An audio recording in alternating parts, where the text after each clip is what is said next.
Hi, morning. How are you? Pretty good. How are you? I'm good, thank you. I love your earrings. Oh, these were made by, I just felt called to wear them. I felt feeling bright and stuff. A dear friend of mine who just passed away made these. They're She gorgeous. has a wonderful store that's still open. Her mom and her family run Moonstone Creations. But Mm. yeah, aren't they wonderful? It's like Oh, feathers. It's leather that's cut into looking like feathers. Yeah, love it. I love yeah. I'm trying to dress up more, making a bit of an effort and going through my jewelry Yeah, because we're not going out as much. We're starting to go out a little bit more. So I'm just making a little effort. I think it's a great idea. Yep. I And what necklace do you have on? Let's talk about jewelry. Forget the mugs. yeah. Well, it's the spiral. This was a gift for my parents like years ago, and it's these spirals like within spirals, and I don't know, it's close to my heart. Oh, I do. I do love the spirals. It represents so many things, like from life to spirit, the Yeah. element of spirit. Yeah, there's so many symbolism with Yeah. spirals, and you see it in like history and old ruins, and especially in the Celtic areas of the world. Yeah, very powerful symbol. Yeah. So I love it. It's one of my favorites. Well, now let's see your mug. Now that we're Oh, jewelry, mugs. I've got my Oh, unicorn magic. mug. You're matching. I'm matching your mug today. I love that. Yeah, it's just a like a fun little mug. I love it. It brings me joy. like a magical unicorn. I love it. What do you have? Well, I got a little different kind of magic. It's a booby lady. You see her, the handle? Oh, Goddess mug. Do you see? It's the woman. Yeah.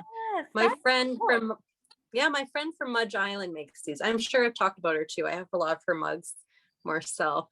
Mad Mud Slinger. Oh, Now that's that's a gorgeous. cool title. Yeah. Yeah. Oh, that's beautiful. I love your mugs. They're so beautiful. It's my addiction. I seem to have lots of addictions that we talk about here. Maybe I need a session with my psychologist friend. Okay, but speaking of addictions, today we're talking about crystals. So this, Oh, I know, right? So this was a yeah. question that was sent in to us, and it was, you know, what are some simple ways for cleansing and charging your crystals? So Jillian and I have a lot of crystals between the two of us. Yeah, it's actually kind of shameful sometimes. I'm like, oh, yeah, it just keeps getting bigger and bigger. I feel sorry for the poor fool who has to go through my stuff later on in life. Oh. No, but they'll be such beautiful treasures for them to see. Well, you would think, but my kids said they don't really want any of my stuff. I'm like, No. really? Well, I'm gonna have all these people sending me notes that they want to be put on my will. Oh, Anyways, okay. Crystals. Oh, okay. How do you charge yours? How about you go? I'm gonna grab one while we're talking. yeah. Well, and so I guess maybe first, just like, why do we even need to, right? Like, why would we even need to charge or cleanse it? So, anytime I get a new crystal, like if it's from like the store or in the Yeah. mail or however I get it, what we have to remember is crystals they can hold the energy of whoever's touched it or the Yeah. energy of the store where it sat. So if someone who maybe wasn't in a great mood when they held that crystal and they were looking at it in the store, that crystal can hold Mhm. that energy. So it's really important to cleanse them and charge them. Is there Yeah. anything else you can think of Well, why? I think too the trauma of being mined. I mean, Yeah. we think of them as like innate objects, but they're actual, like Mother Earth is a living, breathing entity. And this is part of her, right? And so the way that their mind can be very, I think, traumatic. I mean, if you look at these under a microscope, they're actually moving. They're not stagnant. It's a moving energy. And this is the same thing with Feng Shui, what the importance of clearing your homes, and because everything carries a vibration. It leaves an imprint. So your home, when someone's lived there before, an imprint of them are left in the walls. Same thing with crystals, an imprint and memory is left in the crystals. So it is really important to clear them, because you don't want that imprint in your home. You want to infuse it with your imprint if it's a good imprint. I'm hoping it is. Well, I love that you shared that though, because I didn't think of the whole mining part of it. That's such a good point. I didn't even think of that.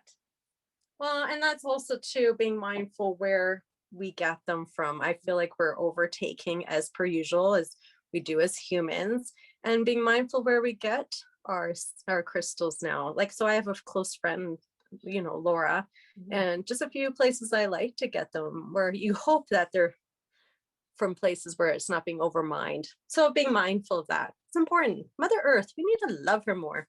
Yeah, I agree. Yeah, so that's really important to know that, we should cleanse them. So then, okay, Yeah. how what's your favorite way of cleansing them, of your crystals? Oh, well, I usually it depends on the stone. So not selenite, anything but most stones I like to run underwater, just clearing that energy with water. Water is so purifying, right? And it's simple. I mean, standing under the shower and envisioning all the negativity falling away and being washed away. Same thing with crystals. So usually my go-to is that or smudging.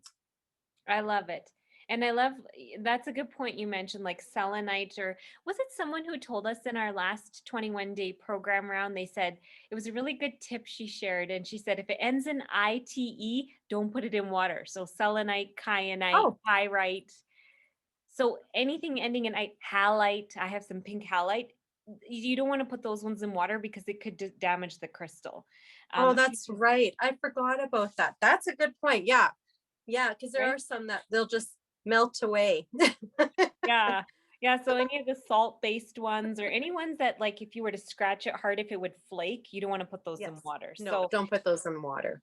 but I'm with you. But I a big, love water. big portion you can put in water, but yeah, be mindful which ones. So if you're not going to use water or smudging, using the smoke is a good one. What do you use? I'll use salt. So I'll just put them in a bowl of salt, or citrine, which is a Oh, crystal itself, is really great for clearing other crystals. So if you have some citrine, that's really great too. yeah, citrine never needs to be cleared. It always clears itself. Yeah. Well, you can charge it more in the sun. Citrine is a fire stone. I don't have one in my office actually, but it's a fire stone. So it likes to be charged by the sun too. So give it an extra charge. But yeah, citrine's a great. So if you get a nice cluster and you can, I don't know, put your crystals on top of it. I can't believe I don't have a citrine in here. I have my Mine's pyrite. at my front door. I put Anyways, citrine at the front door so that it would cleanse anyone that comes in the front door. money. Or draw in money, right? Oh, I love that. Yeah, so What else? I like to, Pardon? I also like to just cleanse and charge with the sun and moon. So I'll put them sometimes around the full moon in a windowsill, set my crystals out so that the sun and the moon can cleanse and charge them. I like doing that. Yeah, that's really powerful. The full moon has magnifying energy, so it can really magnify the energy of the crystal. So very powerful. There was something else. Oh, you mentioned the salt, and the why is salt so powerful? Because it absorbs energy. So I'll use that even to put in a room, a bowl of salt, and absorb the energy of the room. So putting the crystal in there, I find that's really powerful. I don't do that one enough. I should do that one. I really like that one. I love it. You know, another thing I heard, I don't do this myself because I live in an apartment style condo, but I heard a lady say that she likes to bury her crystals in her backyard in the earth. But then the only thing is Ooh, you have to remember where you buried it so you can find yes. it. Yes, but how purifying and cleansing is that? Yeah. And actually going out and using nature. So like the sun, this moon, but burying it in the earth, or water from a nearby stream, or using in the sea or ocean if you're lucky enough to live by the ocean and the salt water, right? Yes. Yeah. And, that's the beauty about Mother Earth, right? It's just Mhm. such a beautiful resource for us, to really honor and enjoy in those ways. So I love that.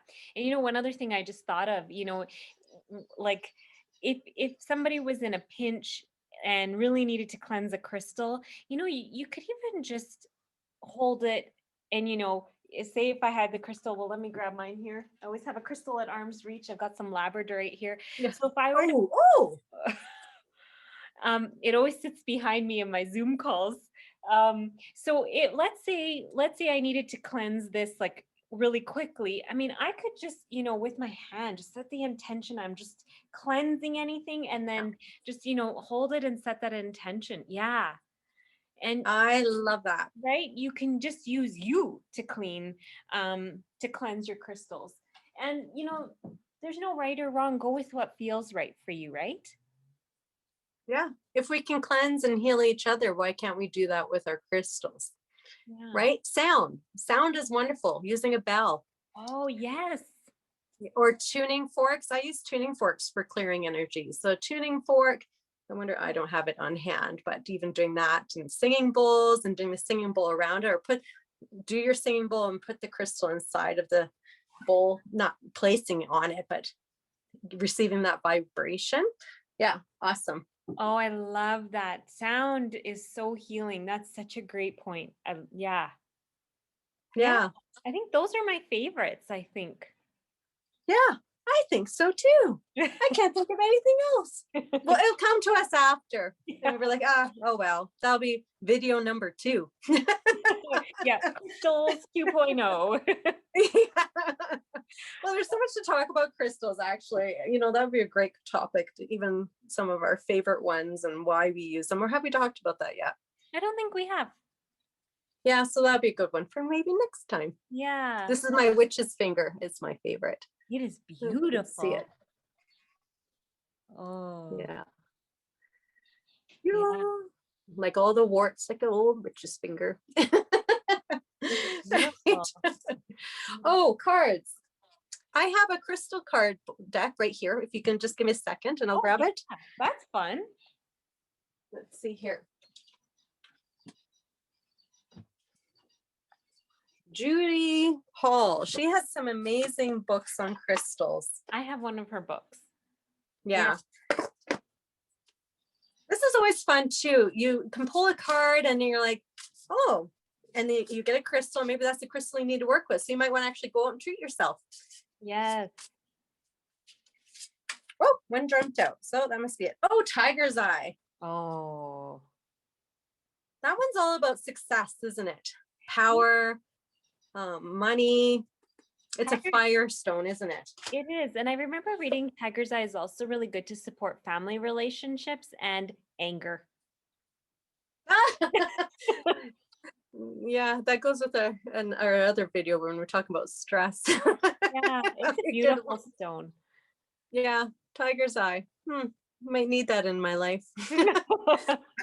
I think we all have a lot of little COVID anger and too much family time. But that's the beauty about crystals. Like they can support us in such amazing ways. And so, yeah.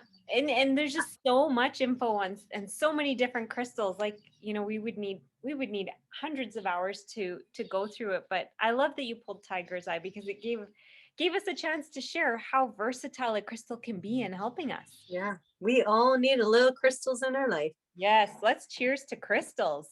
Cheers to that. Cheers. Thank you for such a great chat, Gillian. Yeah, that was good. Mm-hmm. Yeah, love it. Okay, well, we'll chat soon. All right, see you later. Bye. Bye.